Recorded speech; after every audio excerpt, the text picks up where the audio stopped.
Gikumpirma sa mga kabanay nga nakabsa na si alias Inday, ang usa sa mga ginatudlo nga suspect sa pagpatay kay Miyuki Kim kaniadtong Disyembre 7 sa gabi sa ilang panimalay sa Purok DBP Barangay Apopong, Jansan.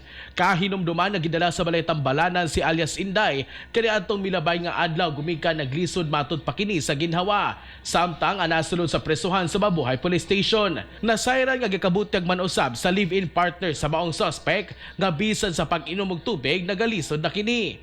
Una nang gikabutyag sa pamilya sa nasampit nga nakaangkon kini og bunog sa lawas, higayon nga ilang nakita ang sitwasyon sulod sa presuhan nga posibleng gikan sa pagkadakop kaniya. Blanco matud pa ang pamilya duha ka adlaw human kini nasikop. Sa pagkakaron ginasuta pa sa mga otoridad ang hinungdan sa kamatayon ni ini ug wala pay official statement na gipagawas ang General Santos City Police Office. Mga katropa, ligon nga panglawas ang imong kinahanglan aron malikay sa mga sakit. Tumarna sa Santone Plus Gold.